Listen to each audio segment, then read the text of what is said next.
नमस्कार दोस्तों आज हम जो बात करेंगे एक टॉपिक है आपका कॉपीराइट। जी हाँ दोस्तों, कॉपीराइट टॉपिक है। कॉपीराइट के बारे में मैं वीडियो बनाने से पहले मैं आपको एक इन्फॉर्मेशन देना चाहता हूँ।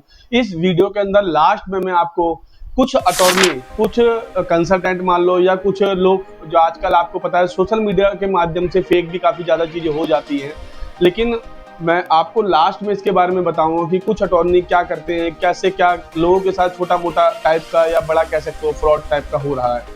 दोस्तों सबसे पहले इस वीडियो में मैं बात करूंगा कॉपीराइट के बारे में, कॉपीराइट रजिस्ट्रेशन के बारे में। जी हाँ दोस्तों, और कॉपीराइट नॉर्मल वीडियो तो मैंने ऑलरेडी बना रखी है कॉपीराइट के बारे में, लेकिन जो इस वीडियो में मैं आपको बताऊंगा टॉपिक है हमारा एक्सपीडिएट। जी हाँ, एक्सपीडिएट कॉपीराइट।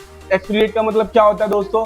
तत्काल बेसिस पे तत्काल कॉपीराइट रजिस्ट्रेशन कैसे होता है। अगर कोई बिजनेसमैन, अगर कोई स्टार्टअप फाउंडर अगर ये सोच रहा है मैं अर्जेंट बेसिस पे कॉपीराइट, जो उसकी पैकिंग का लेवल होता है, लेबलिंग जिसको बोलते हैं, जैसे आपने कई जो मेक इन इंडिया आज की डेट में चल रहा है, या आपने देखा होगा चाइना के अंदर मेक इन चाइना, चाइना के बॉक्सों पे लिखा रहता है make in China, make in India, make in USA, America, इस टाइप की लेबलिंग होती है। आप जैसे टाटा, रिलायंस जो मैन्युफैक्चरिंग भी लेबलिंग लगाते हैं, तो हर एक लेबलिंग होती है, इसका आपको एक कॉपीराइट लेना पड़ता है। बेसिकली अपने लोगो का, अपने डिजाइन का, आपके पैकिंग का जो डिजाइन होता है, इसका कॉपीराइट लेना होता है आपको। आपका अगर कोई शेप है या कोई इंडस्ट्रियल प्रोडक्ट है, कोई होम अप्लायंसेस टाइप का है, तो उसका आपको कॉपीराइट रजिस्ट्रेशन लेना पड़ सकता है। तो आज हम बात करेंगे तत्काल के बारे में। दोस्तों सबसे पहले कॉपीराइट का मैं आपको मीनिंग बताऊं। कॉपीराइट अगर मैं आपको इसमें गाइड करूं तो कॉपीराइट बेसिकली जो मैं बात करूंगा आज टीएमसी के बारे में। जी हाँ दोस्तों, टीएमसी के बाद ही कॉपीराइट रजिस्ट्रेशन के लिए आप जा सकते हैं, कमर्शियल पर्पस के लिए।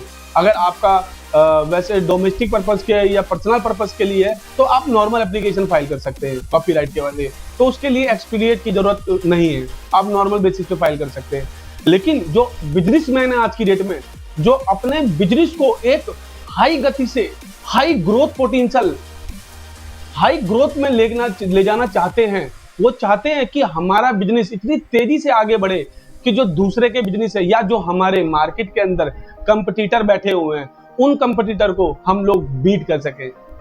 जी हाँ दोस्तों, कॉपीराइट यानी टीएमसी, टीएमसी के बाद ही कॉपीराइट होता है। जो कमर्शियल लोगो है मैं उसकी बात कर रहा हूँ, जो आपका जैसे रिलायंस, टाटा, अमेजोन, फ्लिपकार्ट, ये बेसिकली एक लोगो है और आप अपने प्रोडक्ट पे इसको पेस्ट करना चाहते हैं। आप अपनी पैकिंग में या आपका कोई फाइनल गुड्स है उसके ऊपर पेस्ट करना चाहते हैं नाम को। जैसे आपने देखा होगा एक ब्रांड नेम होता है, ट्रेडमार्क होता है, कॉपीराइट होता है, पेटेंट होता है, डिजाइन होता है, ये सारे आईपीआर के पार्ट है। Intellectual property right, intangible property होती है सारी की सारी दोस्तों। ये आपके एक्सपेंस नहीं होते हैं, ये इन्वेस्टमेंट होती है। जी हाँ, इन्वेस्टमेंट। अगर आप कल को आपका बिजनेस बहुत अच्छा चल रहा है, अच्छे लेवल पे चल रहा है, और आप किसी दूसरी लाइन के अंदर जाना चाहते हैं और आपकी ब्रांडिंग अच्छी है, आपकी टर्नओवर अच्छी है, आपका ईपीएस कंपनी का ईपीएस अच्छा है, सीएजीआर की रिपोर्ट अच्छी है, या कहने का मतलब है ऑडिट रिपोर्ट अच्छी है, टर्नओवर अच्छी है, तो आप बहुत इजीली दूसरे बिजनेस की तरफ आप जा सकते हैं। इस बिजनेस को आप सेल कर सकते हैं। सेल के लिए मैंने ऑलरेडी वीडियो बना रखा है दोस्तों, आप जाके मेरे आईपीआर यूट्यूब चैनल पे जा सकते हैं, आप वहां पे देख सकते हैं। मेरा ट्रेडमार्क अटॉर्नी हूं, जैसे कि मैं ऑलरेडी इन टॉपिक के ऊपर ज्यादा वीडियो बनाता हूं। तो कॉपीराइट, एक्सपीडिएट कॉपीराइट, टीएमसी एक्सपीडिएट। दोस्तों सबसे पहले मैं आपको ये बता दूं, जो टीएमसी सर्टिफिकेट होता है बेसिकली ये एक सर्च सर्टिफिकेट होता है। ये कोई आपकी लीगल ऑनरशिप को क्लेम नहीं करता कि आप इसके लीगल ऑनर बन जाएंगे। इस लोगों के जो आप टीएमसी सर्टिफिकेट ले रहे हैं, बेसिकली सर्च सर्टिफिकेट, इसकी रिक्वायरमेंट कहां पड़ती है आज की डेट में माना जाए तो? अगर आप आरओसी के अंदर आपसे ले सकते हैं, आप अगर एनबीएफसी हैं, बैंक है, आरबीआई आपसे ले सकता है, आपसे अगर आप एनजीओ एफसीआरए के लिए रजिस्ट्रेशन कर रहे हैं तो आपसे सर्च रिपोर्ट वहां मांगी जा सकती है, और भी कहीं प्लेसों पे, कई जगह जो गवर्नमेंट डिपार्टमेंट है आपकी ये रिपोर्ट मांग सकते हैं। लेकिन कई लोग ये सोचते हैं कि मैंने टीएमसी ले लिया तो इस लोगों के ऊपर मेरा राइट हो गया, दोस्तों टीएमसी सर्टिफिकेट की वैलिडिटी भी होती है, आप अगर उस पर देखेंगे तो उसको तुरंत लेने के बाद आपको कॉपीराइट रजिस्ट्रेशन के अंदर फाइल करना जाना पड़ सकता है, कॉपीराइट लेना पड़ सकता है आपको, और लेना ही पड़ेगा, नहीं तो सब सर्टिफिकेट खराब है। तो मेरा कहने का मतलब दोस्तों ये है, कॉपीराइट आपकी लीगल ऑनरशिप, जो टीएमसी सर्टिफिकेट है आपका लीगल ऑनरशिप प्रूफ नहीं है। अगर आप लीगल प्रोटेक्शन, अपने बिजनेस की लीगल प्रोटेक्शन चाहते हैं, अपने बिजनेस के नेम की, अपने बिजनेस के लोगों की, तो आपको ट्रेडमार्क लेना बहुत जरूरी है। ट्रेडमार्क मतलब ट्रेड के लिए, आप कोई चीज सेल कर रहे हैं, आप कुछ चीज ट्रेड कर रहे हैं तो उसको सेल के लिए, मार्क मतलब लोगो, बेसिकली ट्रेडमार्क। तो टीएमसी क्या होता है? Search certificate. अब मैं बात करता हूं एक्सपीडिएट टीएमसी के बारे में। दोस्तों टीएमसी की रिक्वायरमेंट क्यों पड़ती है, मैं आपको छोटा सा बता दूं आपको। आपने कोई भी लोगो लिया, कोई भी पिक्चर ली, आपने पहले ट्रेडमार्क फाइल कर दिया। अब आप चाहते हैं उस पिक्चर को, उस लोगो को कोई अदर क्लास के अंदर या अदर प्रोडक्ट के अंदर यूज ना करे, तो आप क्या करेंगे? आपको सबसे पहले trademark common normal application file करनी पड़ेगी। देन उसके बाद आपको कॉपीराइट यानी टीएमसी सर्टिफिकेट अप्लाई करना पड़ेगा, चाहे आप नॉर्मल वाला फाइल करें चाहे तत्काल वाला फाइल करें, जिसको एक्सपीडिएट कहते हैं। और उसके बाद आपको कॉपीराइट रजिस्ट्रेशन फाइल करना पड़ेगा। ये पूरा कंप्लीट प्रोसीजर होने के बाद आपको उस लोगो के ऊपर ऑल क्लास के अंदर राइट मिल जाता है दोस्तों, लेकिन वो आर्टिस्ट यानी उस लोगो के ऊपर बेसिकली, कि कोई दूसरा यूज नहीं करेगा। और आपका कोई प्रोडक्ट है, उसकी यूनिक डिजाइन है, उसके अंदर कुछ यूनिकनेस है, तो आपको उसका एक डिजाइन रजिस्ट्रेशन अलग से कराना पड़ेगा। तो दोस्तों अब मैं जो टीएमसी के बारे में, अगर आप नॉर्मल एप्लीकेशन फाइल करते हैं टीएमसी की, जिसकी फीस 9000 आज की डेट में है, इन फ्यूचर में ये इंक्रीज हो सकती है दोस्तों। 9000 आपकी जो गवर्नमेंट फीस है, आप उसको नॉर्मल एप्लीकेशन में बता रहा हूं, तत्काल और एक्सपीडिएट के बारे में नहीं बता रहा, आप नॉर्मल फाइल करेंगे तो 9000 फीस है ऑनलाइन। अगर आप फिजिकली बेसिस पे जाएंगे, डिपार्टमेंट में फाइल करेंगे तो 10,000 रुपए गवर्नमेंट फीस है। और अगर आप तत्काल एप्लीकेशन फाइल करते हैं, तत्काल के लिए दोस्तों कॉपीराइट टीएमसी तत्काल application only for only online file होगी आपकी, फिजिकल अभी इसके अंदर नहीं है।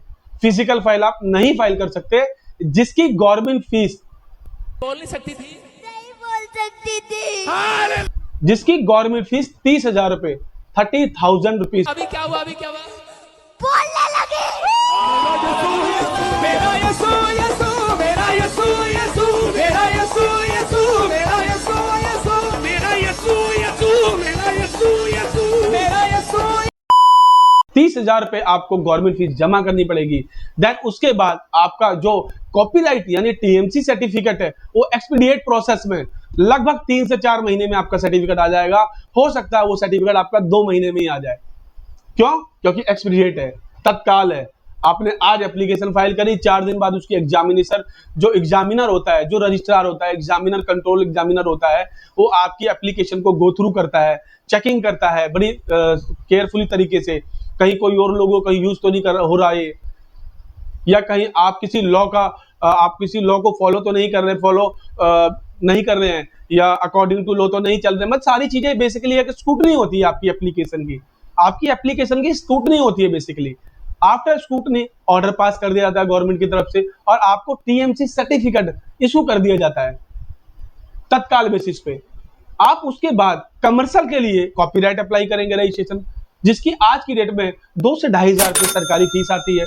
जब आपका सर्टिफिकेट कॉपीराइट वाला आ जाएगा, देन उसके बाद आप उसके लोगो, जो लोगो है उसके राइट के लीगल ऑनरशिप कहलाओगे दोस्तों। लेकिन कुछ लोगों को मैंने देखा है, कुछ लोग क्या करते हैं कि ओनली टीएमसी सर्टिफिकेट अप्लाई कर देते हैं, उसके बाद कॉपीराइट ले लेते हैं। भैया वो आपकी लीगल प्रोटेक्शन नहीं है, आपके पास लीगल राइट्स नहीं है उसका। क्या बात कर रहे हैं? लीगल राइट्स जब होगा जब आप नॉर्मल एप्लीकेशन फाइल करेंगे। अब किसी एक हमारे कस्टमर का कॉल आया कि सर आपको हमें ट्रेडमार्क की एप्लीकेशन फाइल करना जरूरी है क्या, जो टीएमए फॉर्म होता है, उसके बाद हम टीएमसी फाइल कर देते हैं। जी हाँ, कहीं लॉ में मैंडेटरी नहीं लिखा है, लेकिन आपकी प्रोटेक्शन के लिए, आपके बिजनेस की लेबल की प्रोटेक्शन के लिए आपको सबसे पहले ट्रेडमार्क की एप्लीकेशन जमा करनी है। लेकिन देर नहीं हुई है, अगर आपने अभी फाइल नहीं की है तो कोई घबराने की बात नहीं है, आप अभी भी आज की डेट में भी फाइल कर सकते हैं। आप खुद ऑनलाइन फाइल कर सकते हैं, या आपका कोई फैमिली एडवोकेट है आप उससे बात कर सकते हैं, या आप हमारी टीम पे आपको नंबर मिल जाएगा। कुछ क्वेरी है तो आप पूछ सकते हैं, कैसे फाइल होगा, क्या गवर्नमेंट फीस है, हमारे को अपने बिजनेस के जो हमारे ब्रांड नेम है या हमारे लोगो है उसको सेव कैसे करें सर। आपका कोई भी आईपीआर से रिलेटेड क्वेश्चन है, कॉपीराइट, पेटेंट, डिजाइन, ट्रेडमार्क, इससे रिलेटेड कोई भी क्वेश्चन है आप हमारी टीम से बात कर सकते हैं। तो दोस्तों मैंने इस वीडियो के अंदर बताया है कि तत्काल कॉपीराइट, मैंने आपको बताया फिजिकल के बारे में भी, ऑनलाइन के बारे में भी, और इसकी रिक्वायरमेंट क्यों पड़ती है मैंने आपको ये चीजें भी बताई हैं इसके अंदर वीडियो के अंदर। तो लगभग मैंने कॉपीराइट जो रजिस्ट्रेशन टीएमसी सर्टिफिकेट मैंने बताया है, इसके बारे में लगभग सारी चीजें मैंने आपको बता दी है।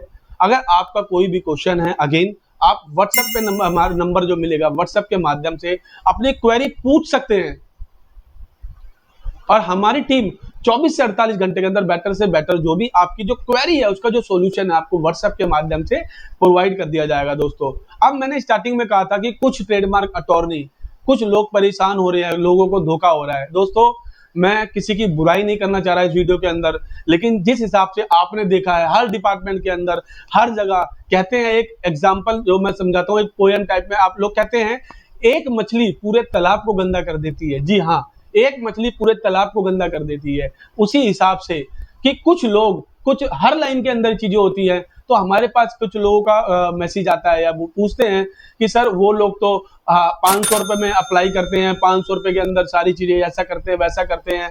बेसिकली ये वीडियो एजुकेशनल पर्पज के लिए है दोस्तों, लेकिन मैं आपको बता रहा हूँ जो लोग जो पूछते हैं क्लाइंट, कई लोग कि सर वो लोग 500 रुपए में अप्लाई करते हैं, 1000 रुपए में अप्लाई करते हैं, वो ऑब्जेक्शन भी करते हैं, वो हेयरिंग भी करते हैं, वो सब चीजें देखते हैं, 500 रुपए में भी कर देते हैं कई लोग। तो दोस्तों उन लोगों से थोड़ा सा बच के आप रहिए। इससे अच्छा तो आप खुद ही फाइल कर लीजिए। अगर खुद आपको लॉस होगा तो आपको इतना दर्द नहीं होगा। अगर कोई दूसरा पैसा खा लेगा तो आपको ज्यादा पेन होगा। साला ये दुख का खत्म नहीं होता बे। तो कई लोगों को हमने देखा है, तो मैं सबके बारे में बात नहीं कर रहा इस वीडियो के अंदर, कुछ लोग ऐसे हैं, कुछ लोग इस फील्ड में नहीं, हर फील्ड में होते हैं, हर फील्ड, हर लाइन के अंदर कुछ लोग होते हैं। तो मैं इस वीडियो को ज्यादा ना लंबा करूंगा, मैं यहीं पे इस वीडियो को विराम दूंगा। दोस्तों प्लीज इस वीडियो को लाइक करें, सब्सक्राइब करें और शेयर जरूर करें। हो सकता है कि आपका या आप खुद या आपका कोई फ्रेंड या कोई रिलेटिव कोई कमर्शियल लोगो रजिस्ट्रेशन कराने की सोच रहा हो, या कोई कराने का आपका फ्रेंड या कजन ब्रदर कोई सोच रहा हो, तो उसके लिए ये वीडियो हो सकता है फायदेमंद हो। और कई लोग कई धोखे से बच सकते हैं, कुछ लोग गलत इंफॉर्मेशन दे देते हैं। तो इसीलिए अगर आप चाहते हैं कि आपको आईपीआर के बारे में नॉलेज लेनी है, बेसिकली आप एक स्टूडेंट है, आप एक एडवोकेट हैं, न्यू एडवोकेट है, न्यू अटॉर्नी है, आप एक नए फाउंडर हैं, आप एक नए बिजनेसमैन हैं, आप कोई पार्टनर हो सकते हैं, कंपनी के प्रोप्राइटर हो सकते हैं, कंपनी के फाउंडर हो सकते हैं, सीईओ हो सकते हैं, एमडी हो सकते हैं। तो आपको नॉलेज पर्पस के लिए अगर आप चाहते हैं कि मुझे नॉलेज गेन करना है, मुझे ट्रेडमार्क के बारे में समझना है, ट्रेडमार्क क्या होता है, कॉपीराइट क्या होता है, ये सारी चीजें क्या होती हैं, तो आप हमारी टीम से कांटेक्ट कर सकते हैं। धन्यवाद दोस्तों।